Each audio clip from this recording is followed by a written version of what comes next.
ही चकली बघताय ना, छान काटेरी आणि खुसखुशीत झालेली आहे.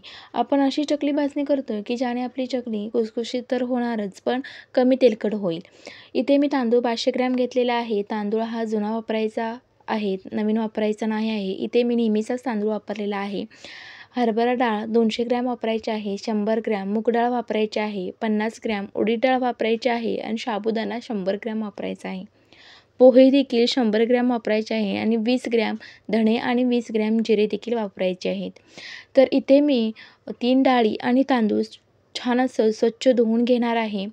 इथे बघू शकता छान असं नितळत देखील ठेवलेलं आहे.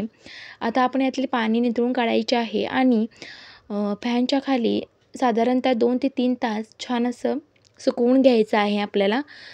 इथे मी 2 ते 3 तास छान असं फॅनखाली ठेवलं होतं. आता इथे बघू शकता सर्व धान्य छान अशी सुकवून घेतलेले आहेत. फॅनच्या खाली 2 ते 3 तास सुकवून घेतलेली होती. आता आपण भाजणी तयार करतोय त्यासाठी आपण इथे कढई देखील छान अशी तापवून घेतलेली आहे. कढईमध्ये तांदूळ घालून घेऊ.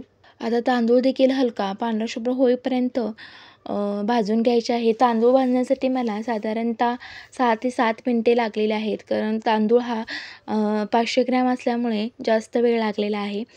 गॅस मंदच करायचा आहे आणि मंद गॅसवर आपल्याला सर्व जिन्नस हे भाजून घ्यायचे आहेत.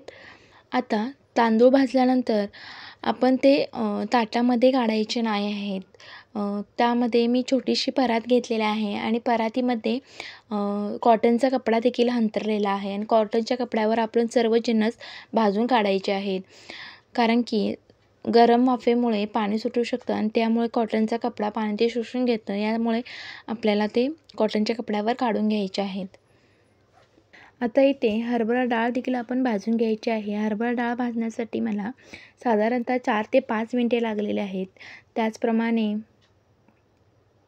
हरभरा डाळ देखील आपल्याला मंद गॅसवरच 4 ते 5 मिनिटे छान अशी भाजून घ्यायची आहे. ती देखील आपण काढून घेऊ. आता या ठिकाणी मूग डाळ आणि उडीद डाळ एकत्रच भाजून घेणार आहे मी. तर मूग डाळ आणि उडीद डाळ भाजण्यासाठी मला साधारणतः 4 ते 5 मिनिटे लागलेली आहेत.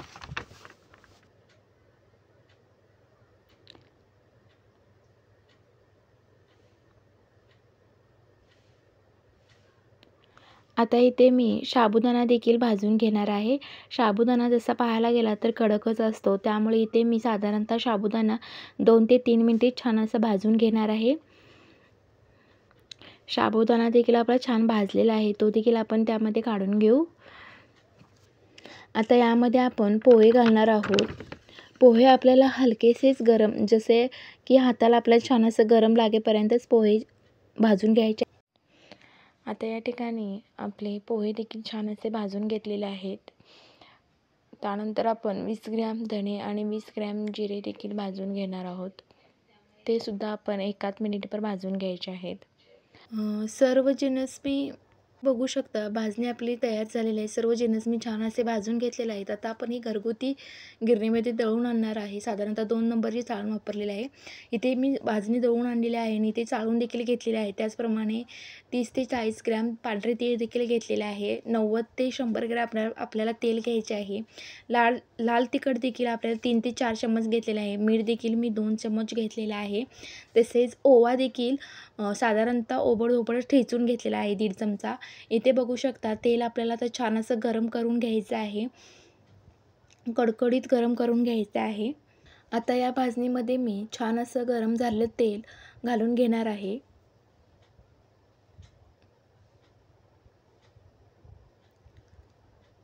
आणि ते चमच्याच्या सहाय्याने आधी मी हलवून घेणार आहे.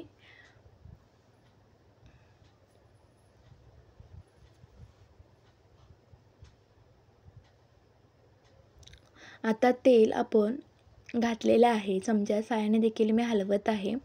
पण आपल्या हाताला सोसवेल झाल्यानंतर छान असं पिठाला तेल छान असं चोळून घ्यायचं आहे.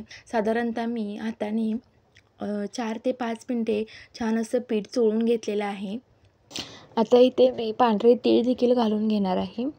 त्यानंतर लाल ओवा देखील मी इथे घालून घेतलेला आहे 1.5 चमचा. त्यानंतर मीठ देखील घालून घेतलेलं आहे. इथे 2 चमचे मी साधारणतः घातलेलं आहे. त्यानंतर लाल तिखट देखील मी इथे घालून घेते.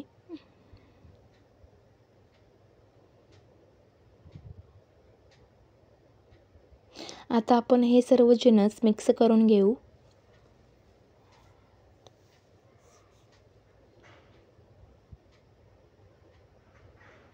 आता हे जिन्नस मिक्स करत असतानाच मी एकीकडे गॅसवर 4 कप पाणी गरम करत ठेवलेलं आहे.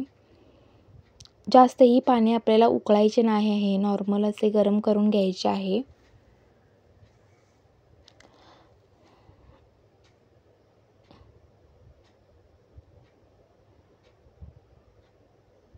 आता हे सर्व पीठ मी मिक्स करून घेतलेले आहे. आता इथे बघू शकता मी नॉर्मल असं गरम पाणी करून घेतलेलं आहे. आता आपण पाणी घालत असताना ते पाणी थोडं थोडंच घालायचं आहे आपल्याला. आपल्याला फक्त भाजणी उकड काढून घ्यायची नाही आहे. आपल्याला फक्त ओलसर थोडीफार करून घ्यायची आहे, जेणेकरून हा सर्व मसाला त्या भाजणीला लागला पाहिजे आणि आपली भाजणीसुद्धा मऊसूत अशी झालेली पाहिजे. छान अशी त्याच्यामध्ये पाणी शोषून घेतलं पाहिजे. एवढं इतपतच आपण ते पाणी घालणार आहोत. म्हणजे साधारणतः 1 किलो भाजणीसाठी मला 4 कप पाणी लागलेलं आहे. आणि हे पाणी आपण छान असं मिक्स करून घ्यायचं, छान त्याला लावून घ्यायचं पाणी. ओलसर अशी छान भाजणी करून घ्यायची. आपण आता भाजणी 10 ते 15 मिनटं झाकून ठेवणार आहोत. तर इथे बघू शकता 10 ते 15 मिनटानंतर मी छान असे भाजणी आपल्याला कलर इथे बघू शकता, छान असा कलर देखील आलेला आहे. छान पाणी देखील आपल्या भाजणीने शोषून घेतलेलं आहे. आता आपण काय करणार आहोत, तर अगदी कोमट असेल तरी पण चालेल, अगदी कोमटच पाणी घ्यायचं आणि पाण्याचा हात लावून आपल्याला छान असा घट्ट गोळा तयार करायचा. अगदी पातळ गोळा करायचा नाही आहे. अगदी नॉर्मल म्हणजे घट्टच हवा आहे नेहमीपेक्षा. घट्ट जसं आपण पीठ नेहमीच भाकरीचं करतो त्यापेक्षाही घट्ट थोडंसं घट्ट करून घ्यायचं आहे. जास्त पाण्याचा वापर करू नका. छान अशी आपली मोकळी अशी झालेली आहे ते भाजणी बघू शकता. छान कलर देखील आलेला आहे. आता मी थोडेफार पाणी घेऊन असा घट्टसरच गोळा तयार करून घेणार आहे आणि भाजणीला उकड देखील काढण्याची काही गरज नाही. अशा पद्धतीने छान अशा कुरकुरीत आणि खुसखुशीत चकल्या बनतात. आता इथे बघू शकता मी छान असा गोळा तयार करून घेतलेला आहे. जास्त पातळ गोळा करायचा नाही, घट्टसरच असा गोळा केलेला आहे. आता आपल्याला जेवढं लागेल, सोऱ्यामध्ये जेवढे लागेल ना तेवढेच मी पीठ घेणार आहे आणि जे बाकीचे पीठ आहे ते मी आता एका बाउलमध्ये झाकून ठेवणार आहे. इथे बघू शकता घट्टसर असा गोळा तयार करून घेतलेला आहे. जेवढा आता सोऱ्यामध्ये मावेल तेवढाच मी इथे गोळा घेतलेला आहे. अगदी पाण्याचे 2 ते 3 थेंब लागेल असेच आपल्याला पाणी घ्यायचे आहे. जास्त पाण्याचा पुन्हा एकदा सांगते, जास्त पाण्याचा वापर करू नका. कमी पाण्याचा वापर करून गोळा छान असा मऊसूत असा करून घ्यायचा आहे आपल्याला. जेवढे आपल्याला गोळा थोडाफार घेऊन आपल्याला गोळे असे मळून घ्यायचे आहेत. जास्तही पातळ अगदी करू नका पीठ. 2-3 थेंब घेऊनच आपल्याला पीठ छान असं मऊसूत असं करून घ्यायचे आहे. तुम्ही मळलेल्या पिठामध्ये देखील बघू शकता थोड्याफार शिरा आहेत, पण छान असा मऊ असा झालेला आहे, आपला गोळा तयार झालेला आहे. आता आपण हा गोळा जो आहे तो आपण साच्यामध्ये भरून घेऊ किंवा सोऱ्यामध्ये देखील, सोऱ्याही म्हणतात साच्याही म्हणतात, तर आपण साच्यामध्ये भरून घेतलेला आहे. आता इथे मी पाने घेतलेले आहेत आणि त्या पानावरती मी काय करणार आहे तर चकली गाळून घेणार आहे. चकली गाळत असताना सोऱ्या आपण खालीच धरून गाळायच्या आहेत. फार उंच धरून असा सोऱ्या चकली गाळू नका, कारण तुटण्याची शक्यता असते. त्यामुळे आपल्या चकलीचा जो साचा आहे तो खालीच असा धरून चकल्या गाळून घ्यायच्या आहेत. चकली गाळल्यानंतर त्यातली आतील जी कडा आहे आणि बाहेरची जी कडा आहे ती छान असं मिटवून घ्यायची आहे, नाहीतर ती तेलात सुटू शकतात. त्यामुळे त्या मिटवायच्या आहेत. आता या पद्धतीने मी चकल्या गाळून घेतलेल्या आहेत. चकला गाळत असताना एकीकडे मी गॅसवर तेल देखील तापत ठेवलेलं आहे. इथे बघू शकता चकलीला अगदी काटे देखील आलेले आहेत. चकल्या छान आपल्या तयार झालेल्या आहेत. आता आपले तेल देखील छान असं तापलेलं आहे. आता आपण या तेलामध्ये चकली सोडून घ्यायची आहे. तेल छान तापवून घेतल्यानंतर मी गॅस मंद केलेला आहे आणि मंद गॅसवर आपण आता ह्या चकल्या छान अशा भाजून घ्यायच्या आहेत. आणि चकली सेट झाल्याशिवाय आपण त्या चकल्या हलवायच्या नाही आहेत, कारण त्या चकल्या लगेच जर हलवलात तर सुटण्याची शक्यता असते, विरघळण्याची शक्यता असते. त्यामुळे चकली छान सेट होऊ द्यायची आणि मगच त्याला आपण हलवायचे आहेत, पलटून घ्यायचे आहेत.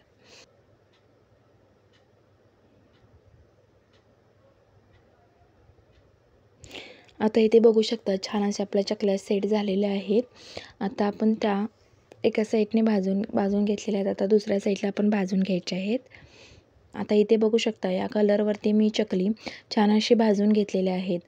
आता बघू शकता की आपल्या चकल्या देखील काटेरी छान अशा खुसखुशीतच झालेल्या आहेत.